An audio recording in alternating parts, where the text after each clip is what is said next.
Bismillahirrahmanirrahim. Assalamualaikum warahmatullahi wabarakatuh. Innal hamdalillah nahmaduhu wa nasta'inuhu wa nastaghfiruhu wa nastahdihi wa na'udzu billahi min shururi anfusina wa min sayyiati a'malina. Man yahdihillahu fala mudilla lahu wa man yudlil fala hadiya lahu. Asyhadu an la ilaha illallah wahdahu la syarika lahu wa asyhadu anna Muhammadan abduhu wa rasuluh. Qala Allah azza wa jalla: Ya ayyuhalladzina amanu taqullaha haqqa tuqatih wa la tamutunna illa wa antum muslimun. Amma ba'd. Alhamdulillah, segala puji bagi Allah Subhanahu wa taala yang masih memberikan kita nikmat hidayah, nikmat iman, nikmat Islam, sehingga pada malam hari ini kita bisa berkumpul kembali melaksanakan kewajiban kita, kita melaksanakan sholat Isya secara berjamaah. Kemudian nanti kita lanjut melaksanakan sholat tarawih, kemudian juga sholat witir.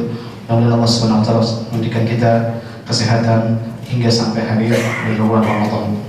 Salawat dan salam kita curahkan kepada Nabi kita Muhammad SAW, juga kepada putra-putri beliau, pada istri-istri beliau, pada para sahabat beliau, dan seluruh orang-orang yang mengikuti jejak beliau hingga hari kiamat kelak.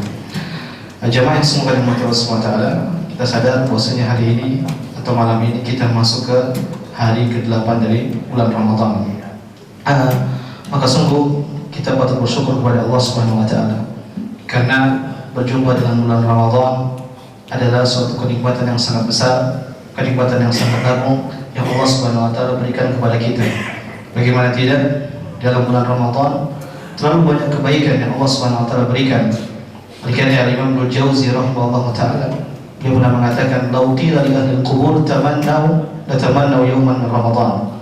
Kalaulah dikatakan kepada para penghuni kubur, kepada para mayit, kepada para jenazah, apa yang kalian inginkan? Maka kata Ibnu Jauzi, niscaya mereka akan berangan-angan untuk bisa hidup di bulan Ramadan meskipun hanya sehari. Kenapa? Jamaah subhanahu wa ta'ala, karena bulan Ramadan adalah bulan yang sangat berkah, bulan yang penuh dengan kebaikan. Barang siapa yang bisa hidup di bulan Ramadan meskipun hanya sehari dan dia maksimalkan dan banyak beribadah kepada Allah Subhanahu wa ta'ala, maka ini akan bisa memberikan dampak yang besar di kehidupan akhiratnya. Oleh karenanya tidak atau sangat wajar jika pada jenazah, para mayit, kalau dikatakan mereka pengen apa, maka mereka pasti menginginkan untuk hidup di bulan Ramadan. Jangan semoga rahmat Allah Subhanahu wa taala, terlalu banyak kebaikan di bulan Ramadan. Saya ingin jelaskan tentang satu poin yang sangat penting, yaitu berkaitan dengan bahwasanya bulan Ramadan adalah bulan ampunan Allah Subhanahu wa taala. Dikarenanya dijelaskan oleh para ulama bahwasanya penamaan bulan Ramadan dengan Ramadan ini pun sudah menunjukkan bahwasanya bulan Ramadan ini adalah bulan ampunan. Kenapa demikian? Karena Ramadan, kalau kita tarik, kita belajar dalam bahasa Arab, Ramadan ini berasal dari kata ar-ramad yang artinya adalah menghapus. Sehingga Imam Asy-Syaukani rahimahullahu taala beliau mengatakan, inna masumiyar Ramadan li'annahu yarmidud dhunub. Dikatakan bahwasanya bulan Ramadan ini dengan bulan Ramadan karena bulan Ramadan ini akan membakar dan menghapus dosa-dosa. Ay yuharriquha bil amali shalihah, yaitu dibakar dosa-dosa dengan amalan-amalan saleh seorang hamba. Maka dari sini para ulama menjelaskan, dari sisi penamaan saja kita sudah paham bahwasanya bulan Ramadan ini adalah bulan pengampunan Allah Subhanahu wa taala kepada hamba-hambanya, bulan penghapusan dosa-dosa yang dilakukan Allah Subhanahu wa taala kepada hamba-hambanya. Terlebih banyak dalil yang menunjukkan hal tersebut. Contoh seperti sabda Nabi sallallahu alaihi wasallam, "Man shoma Ramadhana imanan wa ihtisaban, ghufira lahu ma taqaddama min dhanbi." Kata Nabi sallallahu alaihi wasallam, barang siapa yang berpuasa di bulan Ramadan dengan penuh keimanan dan ihtisab, mengharap pahala di sisi Allah Subhanahu wa taala, maka dosa-dosanya akan diampuni oleh Allah Subhanahu wa taala. Dalam hadis yang lain Nabi mengatakan, "Man qama Ramadhana imanan wa ihtisaban, ghufira lahu ma taqaddama min dhanbi." Barang siapa yang melaksanakan salat tarawih di malam Ramadan dengan penuh keimanan dan penuh ihtisab, maka dosa-dosanya akan diampuni oleh Allah Subhanahu wa taala. Dalam riwayat yang lain Nabi mengatakan, "Man qama lailatul qadri imanan wa ihtisaban, ghufira lahu ma taqaddama min dhanbi." Barang siapa yang melaksanakan salat malam atau salat tarawih di malam Lailatul Qadar, maka dosa-dosanya akan diampuni oleh Allah Subhanahu wa taala. Ini semua dalil-dalil yang menunjukkan bahwasanya bulan Ramadan adalah bulan ampunan Allah Subhanahu wa taala. Tuhan kita, Allah Subhanahu wa taala Maha Pengampun di setiap waktu. Namun di bulan Ramadan Allah benar-benar membuka sifat Maha Ampunnya kepada hamba-hambanya.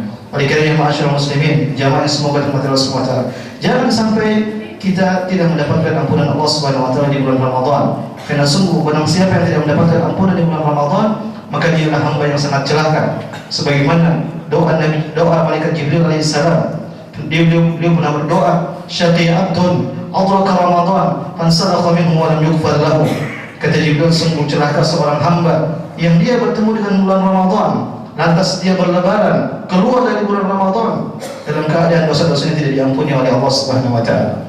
Nabi SAW tatkala mendengar doa Jibril, maka Nabi mengatakan amin, ya Allah kabulkan doa Jibril. Maka jamaah semoga nikmat Allah SWT, jangan sampai kita termasuk dari golongan orang-orang yang termasuk dari golongan doa Nabi Jibril, malaikat Jibril alaihissalam. Sungguh sangat kita celaka. Kenapa Jibril berdoa demikian? Karena memang benar bulan Ramadan sudah disetting benar sebagai bulan ampunan oleh Allah Subhanahu wa taala. Bagaimana settingan Allah Subhanahu wa taala? Jelas dalam hadis Nabi mengatakan, "Idza jaa Ramadan, futihat abwaabul jannah wa ghulqat abwaabun nar wa sufidat asyayatin." Kata Nabi SAW, kalau sudah datang bulan Ramadan, maka pintu surga dibuka selebar-lebarnya, pintu neraka ditutup setutup-tutupnya, wa sufidat asyayatin. Demikian juga syaitan-syaitan akan dibelenggu oleh Allah Subhanahu wa taala. Lihatlah jemaah, syaitan-syaitan tidak pernah dibelenggu kecuali di bulan Ramadan. Maka ini pengkondisian desain yang sudah dibuat oleh Allah Subhanahu wa taala agar hamba-hamba bisa mendapatkan ampunan Allah Subhanahu wa taala. Pengkondisian yang lain dibuat oleh Allah Subhanahu wa taala. Sebagaimana sabda Nabi SAW, kalau sudah datang bulan Ramadan, maka akan dengar suara-suara yang mendengungkan, ya baghiyal khair aqbil, wahai hamba-hamba yang hendak melakukan kebaikan bersegeralah, dan wahai hamba-hamba yang hendak melakukan keburukan aksir, berhentilah. Dan ini terjadi masyarakat muslimin, kita rasakan di bulan Ramadan. Tatkala kita hendak melakukan kebaikan, seakan-akan ada yang mendorong kita, menyemangati kita untuk melakukan hal tersebut. Dan sebaliknya tatkala kita hendak melakukan keburukan, rasa-rasanya ada yang menahan kita sehingga kita tidak jadi melakukan hal tersebut. Pengkondisian ini hanya ada di bulan Ramadan, tidak terjadi di bulan-bulan yang lain. Oleh karena masyarakat muslimin, barang siapa yang berada di bulan Ramadan, yang dia hidup di dalam pengkondisi yang dibuat oleh Allah Subhanahu wa taala, yaitu setan dibelenggu, kemudian ada suara-suara untuk menyuruh kita untuk berbuat kebaikan, lantas dia tidak mendapatkan ampunan Allah Subhanahu wa taala, maka sungguh ini hamba yang sangat celaka. Sungguh hamba yang sangat celaka. Oleh karena sangat wajar tadi tatkala Jibril berdoa, syaqiya abdun adraka Ramadan fansalakha minhu wa lam yughfar lahu. Sungguh celaka seorang hamba yang dia bertemu dengan bulan Ramadan, lantas dia keluar dari bulan Ramadan dalam keadaan dosa-dosanya tidak diampuni oleh Allah Subhanahu wa taala. Dikatakan masyarakat muslimin, sadarilah ini adalah bulan Ramadan, bulan yang sangat agung, bulan yang sangat mulia, bulan ampunan Allah Subhanahu wa taala, kesempatan bagi kita untuk meraih ampunan Allah Subhanahu wa taala sebesar-besarnya.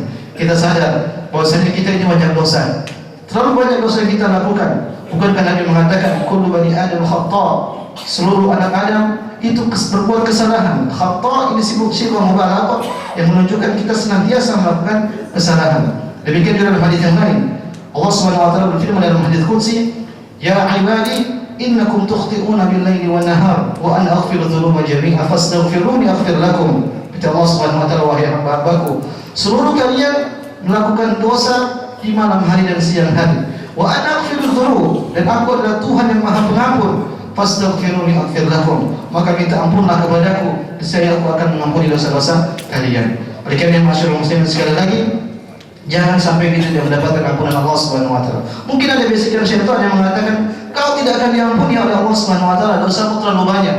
Kita katakan, kita tepis bisikan-bisikan tersebut. Kita harus yakin bahwa Tuhan kita Maha Pengampun. Sebesar dosa apapun yang kita lakukan, selama kita kembali, kita bertobat kepada Allah Subhanahu wa taala, niscaya pasti Allah Subhanahu wa taala mengampuni. Tidakkah dalam hadis disebutkan bahwasanya Allah itu lebih sayang kepada hamba-hambanya daripada seorang ibu kepada anaknya. Kita tahu bagaimana seorang ibu sangat sayang kepada anaknya. Dia rela melakukan apapun demi anaknya. Ternyata rasa sayang Allah Subhanahu wa taala kepada hamba-hambanya lebih besar daripada itu. Maka jemaah jangan ragu untuk kembali kepada Allah Subhanahu wa taala. Jangan ragu untuk bertobat kepada Allah Subhanahu wa taala. Tuhan kita Al-Ghafur, Maha Pengampun, Maha Penyayang, Maha Pengasih kepada hamba-hambanya. Bahkan dalam sebuah hadis yang sangat menakjubkan, Nabi pernah mengatakan, "Lau lam tudzibu la dhahaballahu bikum." Kalau kalian ini tidak berdosa sama sekali, maka Allah Subhanahu wa taala akan binasakan kalian. Kemudian Allah Subhanahu wa taala akan mendatangkan suatu kaum yang mereka berdosa kepada Allah Subhanahu wa taala, fayastaghfirullah fayaghfirullahu lakum. Kemudian mereka berdosa kemudian bertobat kepada Allah Subhanahu wa taala, kemudian Allah Subhanahu wa taala ampuni dosa-dosa mereka. Artinya Allah Subhanahu wa taala menghendaki memang hamba-hambanya untuk berdosa agar mereka kembali kepada Allah Subhanahu wa taala. Maka jemaah, sekali lagi ini bulan Ramadan, bulan ampunan sebesar-besarnya bagi hamba yang dilakukan oleh Allah Subhanahu wa taala. Jangan sampai kita sia-siakan bulan ini. Semoga Allah Subhanahu wa taala mengampuni dosa-dosa kita yang telah kita lakukan di bulan Ramadan ini, dan kita keluar dari bulan Ramadan berlebaran dalam keadaan dosa-dosa kita diampuni oleh Allah Subhanahu wa taala. Ini yang bisa kami sampaikan jemaah, semoga dengan Allah Subhanahu wa taala. Kalau ada benarnya dari Allah Subhanahu wa taala, kalau ada salahnya ini dari kesalahan saya mohon maaf. Subhanakallahumma wa bihamdika asyhadu an la ilaha illa anta astaghfiruka wa atubu ilaik. Assalamualaikum warahmatullahi wabarakatuh.